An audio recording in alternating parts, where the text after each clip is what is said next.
Well, ladies and gentlemen, liberals nationwide are receiving an unfortunate for them reality check on Donald Trump, his approval rating. We just got a new, huge New Jersey poll to where, New Jersey's people saying it's a swing state in 2028. It could go conservative with the 2025 governorship race. Let's take a look and see what is going on. You can see the overall net approval. This is Reuters, April 21st versus May 13th, and you have a 7-point swing. So these are recent approval numbers. I had done a video a few days ago. We're now seeing them trickle in to where Trump is extremely more likable than he was just a few weeks ago with the economy improving, with the trade deal situation. We're expecting more trade deals, obviously, and then the major deal with China possibly early in the summer. But this just goes to show you that based off of these numbers, even CNN admitting it, and their top polling guy, Harry Enton, he's done a few different videos since Trump was inaugurated, warning liberals, saying this is different. This is not like 2017. Even when Trump had the economy in a more precarious place, of course, that was because of the tariffs. And I said, this is a good thing long term. It's going to indirectly lower inflation. That's exactly what it's done. Now we're going to get the rate cut. So it was always a good thing with the tariffs. And I've discussed the tariff revenue, 400, 500 billion. It's unbelievable. And that's with just free, it's not free money, but 400 or 500 billion with very little inflation increase. You could argue a decrease even, and we'll see how that affects it. But just the stuff that Trump's done with the tariffs, it should be a plus. And this is not delusional. It should be plus 20, plus 30 approval rating on the tariffs. This is unbelievable what Trump's done with these things, the way he's been able to work in and out, manipulate economic numbers and data and indicators. And now normies are saying, well, yeah, this is impressive. And, I said don't bet against Trump when it comes to the economy. The place that he had the economy in 2018, 2019, he knew the bedrock was the 2% interest rates. It's the 2% inflation. We have 2% inflation. We have inflation as low. We haven't seen this since 2021 in terms of how low it is. And we're going to have the interest rates down as well. This is history repeating itself as long as we don't have another crazy once in a generation pandemic, once in a century pandemic. This is going to be great. But look at this. -8 to -1. That's Reuters. They're more liberal. They've slanted to the left. And then you've got this New Jersey poll. The first poll they did out of New Jersey, it was just Trump's approval rating, 47% to 47%. So right now, on average, Trump's approval rating nationwide, let's say it's -3, -4, whatever. New Jersey, it's higher than just the average nationwide. And New Jersey, we know, it was a very blue state. Now it's a light blue state. It went to Kamala by about 6 points. And we know liberals are going to have to invest into that state, at least defending it a little bit when it comes to 2028. And we'll see with the governor race this coming year. But you can see recent deportations on undocumented immigrants. The Democrats did all the scare tactics. They said, well, they're deporting people without due process, all this. Look at it. More safe, 46%, less safe, 24%, no impact, 31%.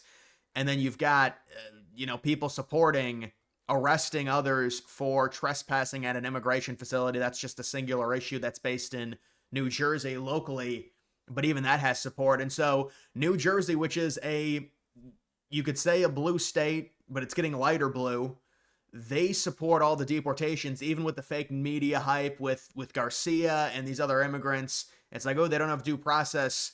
Well, then how was Bill Clinton able to deport so many people? Although the numbers are flubbed a little bit, how was Obama able to deport so many people? A lot of the times it just comes down to, and it's not even just the deportation of illegal immigrants. How many sham fake asylum claims have there been over the course of the Biden administration? People don't like this stuff. This is just normal people who aren't even extreme. They're just like, listen, get all the illegals out. It's shifted. We've talked about how it's shifted from originally 2015, 2016. They were like, well, just the ones that commit crimes, which is an oxymoron. They all commit crimes when you enter the country. But it doesn't, the people are starting to realize, like, this is delusional. We can't live like this with 20 million illegals in the country. And then the Democrats have to fake it. And this is a good segue here because we're talking about immigration. How about what's happening in the UK? They had like 10 local elections a few weeks ago that the Reform Party cleaned up on, the right-wing party. This has happened in other countries within Europe as well, to where a solid right wing, and you can say, well, Europe, they're a lot more liberal, so their right wing isn't going to be as right as it is in the United States. Kind of a similar situation in Canada with Polyev, to where they're right wing in the Canadian sense, in the Canadian political spectrum, but maybe they're center right or even center based in American terms. But still, there are legitimate right wing parties that are rising in Europe. They haven't gotten to power, but now you've got Starmer out of the Labour Party, the leader there. I mean, it is like 20 straight tweets about how we have got to stop it. He put out a video admitting, saying, this is terrible. There's too many illegals. We're done with it. We're going to deport all these people. And he said, oh, we've removed 3,500 foreign criminals, illegal immigrants, 16% more than last year. And the Tories, it's just the start. So does it matter what the Labour Party is saying? They're a liberal party in Europe. A little bit it does, because it shows a shift. And they wouldn't be saying this, a liberal party talking about being extreme against illegal immigration. They wouldn't be saying this if there was a shift within the citizens. And the UK is still around 80% white. Now it was 90% like 20 years ago. It's gone down, obviously, with all the demographic changes. That's just from the West in general, the amount of immigration we've seen to the United States and to European countries. And people wonder, well, can it be saved? Well, I mean, we're seeing things happen within the UK and within other countries in Europe, like Germany, with their new party, the AfD, the alternative for Deutschland. And I mean, they immediately get labeled far right because that's what they're going to do. That's the retort. You can't have an actual legitimate right-wing party in Europe without being labeled far right. And I guess a national socialist, that's the thing now. They label everyone that. But yeah, we are seeing a growing movement within Europe in just normal right-wing politics. Whether you want to say, well, it's encouraging, but it's not good enough. I mean, you've got the Labour Party, again, left-wing, the EU, their leader who's right now in power, saying that the immigration is out of control and we need to just, I mean, it's like 20 straight tweets. And it reads extremely disingenuous, of course, but that's not the point. The point is that they realize they're a major party in the UK, and they understand that obviously the majority of the citizens are extremely fed up with the immigration. And we even saw a shift to a degree in Canada. Now, you can blame Trump, you can blame whoever you want for the Liberal Party winning there with Carney. But I mean, even Justin Trudeau, who was like the liberal modern day wet dream, had an approval rating at 14 to 16%. People are in the West, they're just done with this liberalism. They're done with all this immigration. They're done with destroying their demographics. They're done with destroying their cultures over this fake, oh, we're great people, so we let everyone in to just destroy our own country. It's not going to happen anymore. Or you know what? Maybe it's still what we don't know with Europe. I don't live in Europe, so I don't know the exact way in which people are feeling. But if a liberal leader is coming out with 20 tweets in the span of 4 days saying illegal immigration is bad, illegal immigration is bad, we need to stop it, stop it, stop it, he's being influenced by something within the country, some set of data, some poll. In this case, maybe the performance of the Reform Party, which is the right-wing party in the UK, about 2 weeks ago in terms of their local elections, to where they cleaned up. Something is indicating that there is this shift within the UK on immigration. And so, and it's not just the UK, it's other countries within Europe as well. There's growing right-wing movements. We know with Italy, in France, in Germany, Poland is one of the top countries in terms of being more conservative. And so it'll be something interesting to watch. But you can see Trump's approval rating is 47% in New Jersey, and he lost the state by 6 points, which was a shock to everyone. Now, it wasn't the top story on election night because all anyone cares about is the 7 swing states, which Trump also won every swing state. But it is interesting because, like, well, it's a 6-point gap. Just imagine if Republicans had spent money in that state. Now, it's also true that liberals didn't spend any money. You know, I still remember that one rally Trump had in New Jersey it was like March of 2024, and he got like 107,000 people. I'm not even kidding. I was like, this is a crazy, because we kept referencing that rally in terms of just the amount of people that showed up. The attendance was just ridiculous for that rally. So listen, we'll see what happens with New Jersey, but there is, we know a lot of Republicans are saying that's definitely a state we need to be looking at in terms of possibly making that a swing state. You've also got the idea of New Hampshire, maybe Minnesota, although Minnesota every 4 years they say that. But either way, guys, that's just the update. Donald Trump, in terms of his approval rating, here we can play a little bit of this. I don't like doing it because it's like 2 minutes. Like, do I want to sit through a 2-minute video of this stuff? But I mean, this is the point. Trump is doing better. That's a 7 point. Let's see this. What is this? Trump net approval rating from 2017. And see, this is crazy because Trump has done things that purposefully will short-term have a negative effect on the economy, like the tariffs. And look at where we're at compared to what was happening in 2017, which wasn't nearly as aggressive policy. Trump is just way more liked by normie people now than he was in 2017. That's what these numbers tell me, which also tells me when we do have the amazing economy that is built maybe through like a renovation where things are going to be bad for a little bit. We're rebuilding things. The tariffs are in place.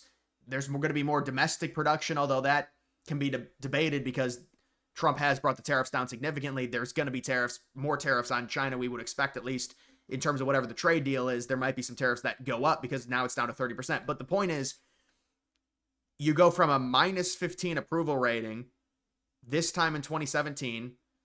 It was minus 9 in late April of 2025, and now it's minus 6.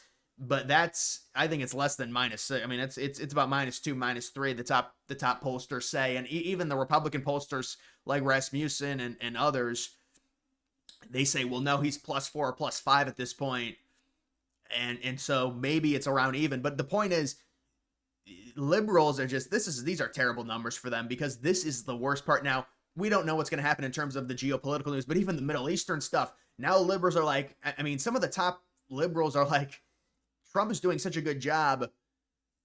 We can't even dispute anything he's doing outside of the Qatar plane.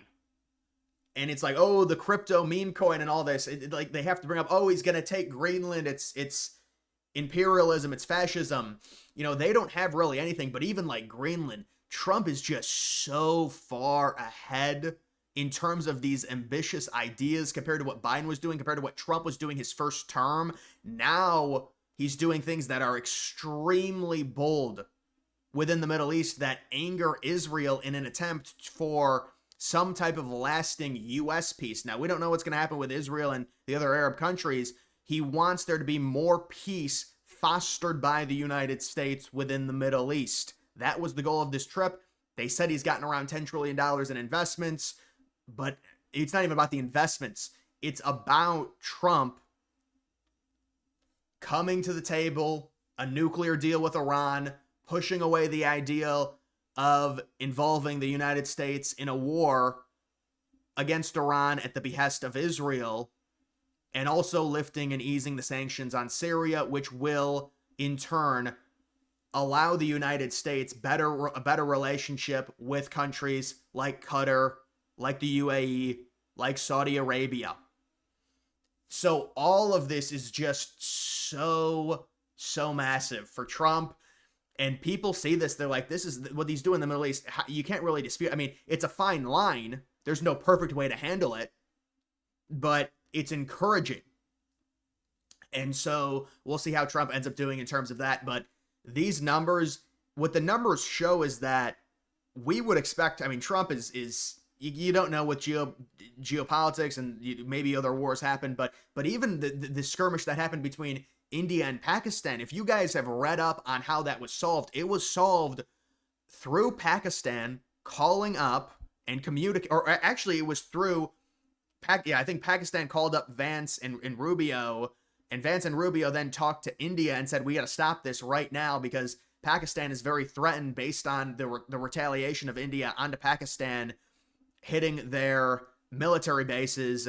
Pakistan feels threatened. They have nuclear capability. Let's solve something. Even a situation like that, the proactiveness from the administration is just unbelievable.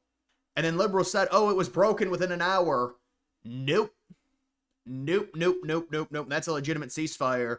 And look, the Kashmir region has been fighting for many decades, but the point is, at least we got temporary peace there, and that's why we elected the administration. And the Middle Eastern stuff, the potential peace there, the Iran nuclear deal, this is exactly what we're looking for. So listen, I think these numbers are going to continue to go up. You can't predict what happens with other countries in terms of their aggressiveness. We'll see what happens with Russia, Ukraine. Disappointing that Putin was not involved in going to Turkey to meet with Zelensky. I know that Rubio went, but we'll see what happens in terms of that. Either way, guys, make sure you like the video down below. Also, follow me on X. Link to that's always in the description.